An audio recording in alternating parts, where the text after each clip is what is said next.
اویسی کی جان اخلاق پیلو سے بڑھ کر نہیں ہے سر. اویسی کی جان اس وقت بچے گی جب غریب کی جان بچے گی. میں ان گولی چلانے والوں سے ڈر کر خاموش نہیں بیٹھنے والا ہوں اور میں دعا کرتا ہوں کہ اتر پردیش میں پرامن پولنگ ہوگی انشاءاللہ.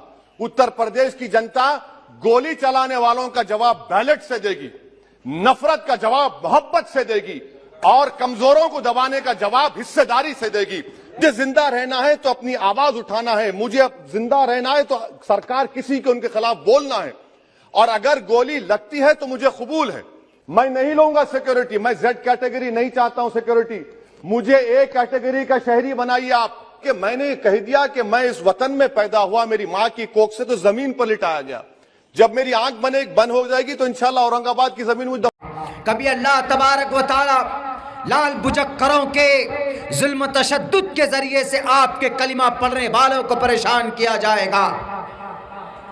تاریخ گواہ ہے. دیکھیے بھی 4-5 سال پہلے ایک حادثہ ہوا تھا راجستھان کی سرزمین پر. میں نے تقریباً 10-15 تقریروں کے اندر وہ بات کہی تھی. آپ کے اسی کلیا چک کا وہ مزدور آدمی جن کا نام افرازل تھا شاید، ان کو مارا گیا. کیا ہے یہ عذاب ہے، یہ ذلت و رسوائی کی موت ہمیں دی جاتی ہے ان کفار کے ذریعے سے، اور بزدل بنے بیٹھے ہم دیکھتے کیوں یہ لوگ حاوی ہے کفار و مکہ. آج چلے جائیے عرب امارات میں جزیرۃ العرب کے اندر جنگ بدر کو اسپاٹ فیلڈ بنانے کی کوشش کی جا رہی، جہاں پر قرآن نازل ہوتا تھا، جہاں پر اللہ تبارک و تعالی حضرت جبرائیل امین کو بھیجتے تھے، جہاں محمد رسول اللہ بیٹھ کر قرآن کا درس دیتے تھے، جہاں محمد رسول اللہ بیٹھ کر تعلیم دیا کرتے تھے. آج ان جگہوں کو بدلنے کی بات کی جاتی ہے، بیچنے کی کوشش کی جا رہی ہے.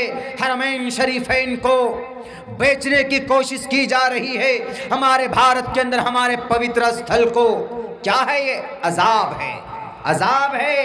ابھی تو ایک مسجد ہماری لوٹی گئی، یہی بولیں گے لوٹی گئی، اس لیے کہ کوئی پروف ہی نہیں تھا اس مسجد کے اوپر یہ فیصلہ آنے کا. کوئی پروف نہیں تھا کہ زبردستی بنائی گئی اس مسجد کو مندر توڑ کر. نہیں، کوئی پروف نہیں تھا.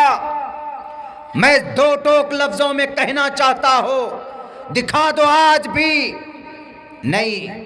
But we have patience.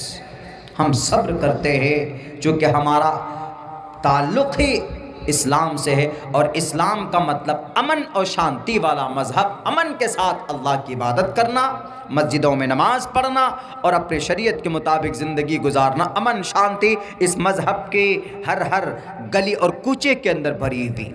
لیکن کچھ ابدروی لوگ، فسادی لوگ اراجکتا کا ماحول پھیلانے کے لیے، تشدد فساد کا ماحول پیدا کرنے کے لیے اس طرح کے شوسے چھوڑتے. میں کل بات کروں گا، جب سیرت کی بات آئے گی کل تو میں اس کے اوپر میں بالتفصیل بات کروں گا. بہت سارے اعتراضات بھی، اس کا جواب بھی میں آپ لوگوں کے سامنے رکھوں گا. لیکن آج تو میں اتنا کہوں گا میرے بھائیو، بڑی قربانی دی گئی ہے اس مذہب کو یہاں تک پہنچنے میں، بہت قربانیوں کے ساتھ یہاں تک پہنچا. آج تو ہم لوگ وہ کیا بولتے ہیں، due to accident of birth, ہم لوگ پیدائشی مسلمان، ہم لوگوں نے اسٹرگل نہیں کیا اس مذہب کو اسپرے کرنے میں، پھیلانے میں یا اس کی حفاظت میں. ہم لوگوں کی کوئی محنت نہیں رہی ہے. جن لوگوں کی رہی ہے تاریخ دیکھ لیجئے آپ اٹھا کر، انبیاء کرام، اور انہی لوگوں کی تاریخ بنتی ہے جو لوگ کسی نیک کام کے لیے اسٹرگل کرتے، محنت کرتے. اور الحمدللہ ایسی محنت کی کہ صرف قرآن و حدیث میں نہیں. میں تو کہتا ہوں کہ اسلام کا پرانا نام، جیسے اسلام، بہت سے لوگ بولتے کہ نہیں جناب یہ تو بہت پہلا، بہت نیا نام. ہم تو کہتے کہ ارے اسلام دنیا کا سب سے پرانا نہیں، بلکہ اس دنیا سے پہلے جو دنیا عالم ارواح روحوں کی دنیا کے اندر بھی یہ اسلام بھی تھا، دین قیم. چلے گئے گرو جی شاشوت دھرم کو قبول کرنے کے لیے. ہم تو کہے کہ بھیا شاشوت دھرم تو ہمارا ہی دھرم کا نام ہے. اسلام کا پرانا نام شاشوت نام. آپ نے اگر قبول ہی کیا ہے تو ہمارے مذہب کو ہی قبول کیا. بس کوشش تو یہ کہوں گا میں تو یہ کہوں گا کہ اس کو سمجھنے کی آپ کوشش کرو کہ شاشوت بولتے کس کو، شاشوت کا مطلب کیا، میننگ کیا. صرف رٹ لینے سے نہیں ہوتا. 2-3 روز پہلے ایک صاحب آئے، بڑی پرچی لکھ کر کے، اس میں سوالات در سوالات، بہت سارے سوالات ریفرنس لکھ کر کے لائے. طوطے کے طرح رٹنے سے کام نہیں ہوتا ہے، بلکہ ریالٹی کیا ہے اس کو دیکھ کر اس پر عمل کرنے سے کام ہوتا ہے، اس کے اوپر ریسرچ کرنے سے کام ہوتا ہے. میرے مسلم بھائیوں، بہت محنت کے بعد، بڑی قربانیوں کے بعد اسلام ہم تک پہنچا. حضرت نوح علیہ السلام کی کشتی پہاڑی پر رکے، وہاں سے ایک نئی زندگی، نئی دنیا کی شروعات ہوتی.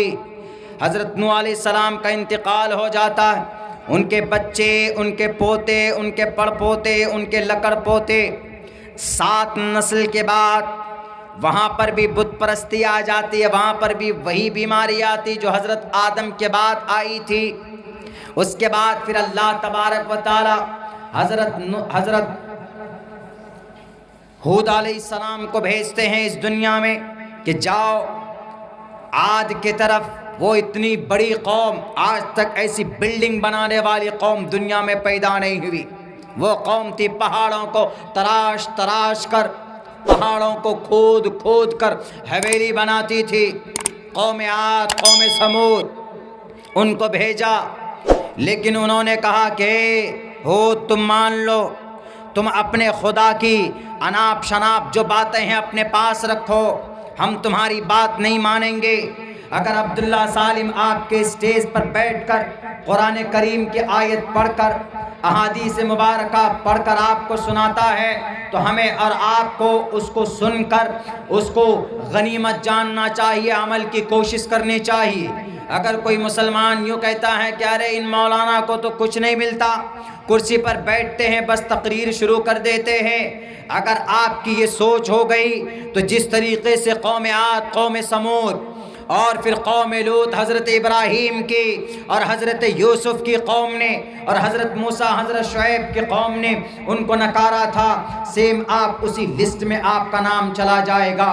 حضرت ہود علیہ السلام کو قوم عاد نے کہا، قوم عاد کے لوگوں نے کہا کہ ہود تم اپنی نئی دین کو بند کرو، ہمارے جو آباء و اجداد کے دین تھے ہم اسی پر رہیں گے.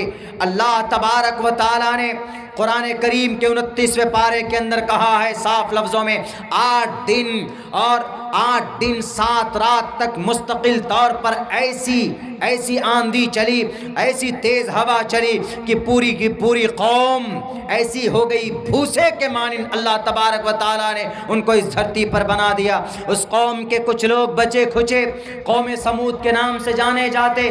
اس قوم سمود میں اللہ تبارک و تعالیٰ نے اپنے ایک پیغمبر کو بھیجا جن کو صالح علیہ السلام کے نام سے ہم جانتے. صالح علیہ السلام نے لوگوں سے کہا کہ اے لوگو اللہ ایک ہے، اے لوگو لا الہ الا اللہ، صالح رسول اللہ، لا الہ الا اللہ، نوح رسول اللہ، لا الہ الا اللہ، ابراہیم رسول اللہ. جب یہ پیغام پیش کرنا ان انبیاء نے، ان رسولوں نے شروع کیا تو ان لوگوں کے پیٹ میں درد ہو جاتے تھے. کن لوگوں کے پیٹ میں؟ سماج کے اندر جو اپنے آپ کو ترم خان سمجھتے تھے. انہوں نے کہا کہ اچھا صالح کی یہ جرأت، صالح تم کب سے نئے دین کی تبلیغ کرنے لگے ہو؟ اگر واقعتاً تمہارا خدا صحیح ہے، اگر واقعتاً تمہارا اللہ پرفیکٹ ہے تو تم اس پہاڑی سے ایک اونٹنی کو نکال کر دکھاؤ. اللہ سے دعا کی، اللہ تبارک و تعالیٰ نے پہاڑ کو پھاڑ کر ایک اونٹنی کا جنم ہوتا. اسی وقت وہ اونٹنی نکلتی، اونٹنی آتی ہے قوم میں. جب وہ اونٹنی پانی پینے کے لیے جاتی ہے تو پورے کے پورے کنویں کو ختم کر دے، پانی سماپت کر دیتی. قوم کے لوگ بھدک جاتے، ایسا کیسے ہو سکتا ہے؟ تو حضرت صالح علیہ السلام نے کہا کہ ایک کام کرو، ایک دن تمہارے گائیں اور تمہارے جانور پانی پئیں گے، تم پانی بھرنا، اور دوسرے دن یہ اونٹنی، اللہ کی اونٹنی، ناقۃ اللہ و سقیاہا، اللہ کی اونٹنی پانی پیے گی بالآخر. لیکن ایک بات سن لو، یہ اللہ کے طرف سے ایک نشانی ہے.